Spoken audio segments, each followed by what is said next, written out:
Category 5 hurricane forming right now.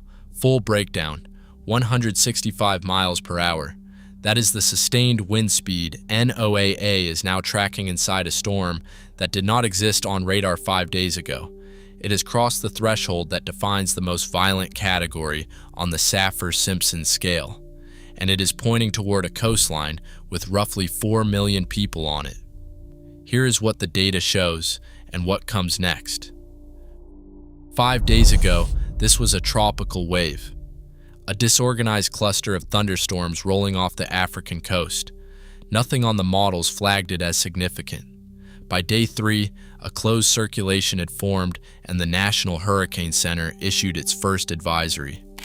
By day 4, it had wind speeds above 74 miles per hour and earned the name that is now on every emergency broadcast in the region. It went from tropical wave to Category 5 in under 5 days. That rate has a name: rapid intensification. NOAA defines it as a sustained wind speed increase of at least 35 miles per hour in 24 hours. This storm doubled that threshold. It gained more than 80 miles per hour in a single day. And the reason it moved that fast matters, because it is not going away. The Atlantic is running sea surface temperatures roughly 1.5 degrees Celsius above the long-term average for this point in the season. That extra heat is fuel. A warmer ocean transfers more energy into the storm's core, feeding the convection that tightens the eye wall and drives the winds higher. The storm did not build slowly over a week. It fed on the ocean like a match dropped into a pool of gasoline. Rapid intensification used to be something forecasters flagged as unusual. It is becoming less unusual. In the last decade, the number of storms that have undergone at least one episode of rapid intensification before landfall has climbed. That matters for a practical reason. It compresses the warning window. A storm that would once have given coastal residents 3 or 4 days to prepare at a manageable intensity can now arrive at Category 5 strength with 24 hours less lead time than the models predicted the day before. Emergency managers know this. It is one of the reasons evacuation orders now go out earlier than they used to, even when the storm looks manageable on Monday morning. Now it helps to understand what Category 5 actually means, because the scale is not linear, and most people underestimate the gap between categories. A Category 1 storm brings sustained winds of 74 to 95 miles per hour.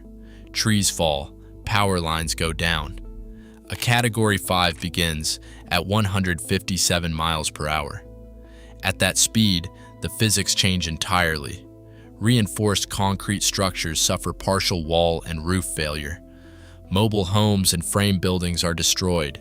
The storm surge, the wall of ocean water pushed ahead of the storm, can reach 18 feet or higher along the coast. That is not a wave. That is the sea physically relocating inland. At 165 miles per hour, the wind does not break windows. It removes them. And every additional mile per hour matters, because the energy transferred to whatever is in the storm's path increases as the cube of the wind speed.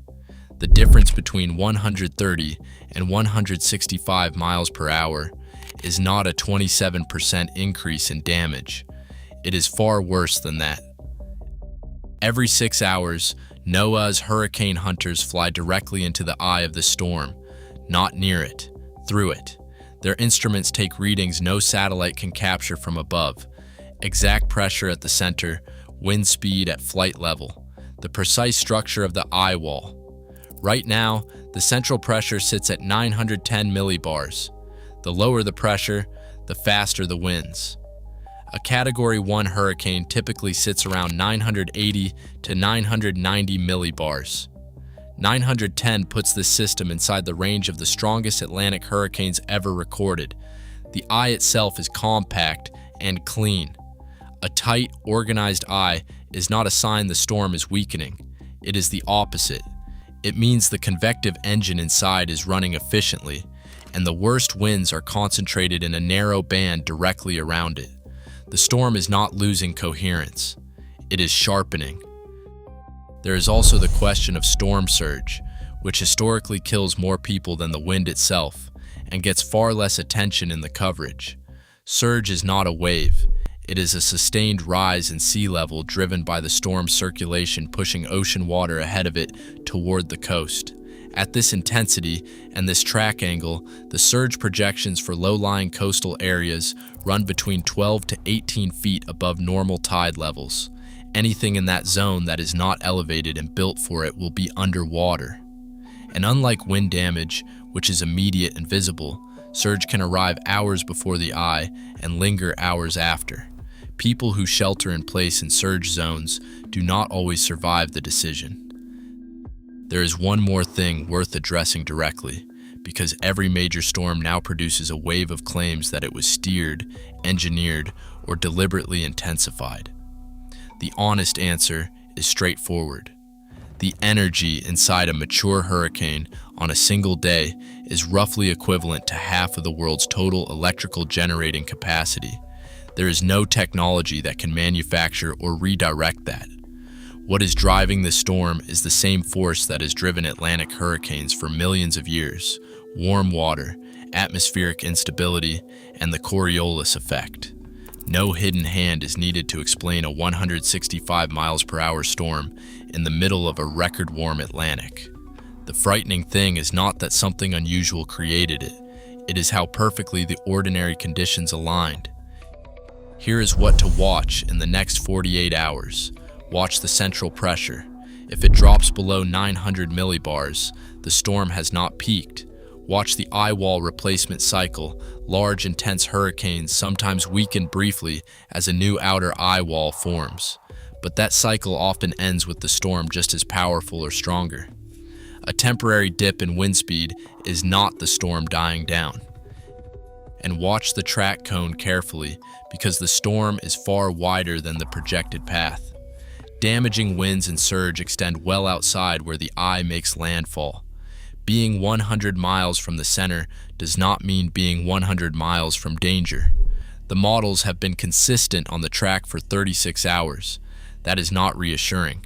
It means the storm is going exactly where the data said it would go. We will be tracking the pressure and the eye wall, and we will tell you the moment either one moves.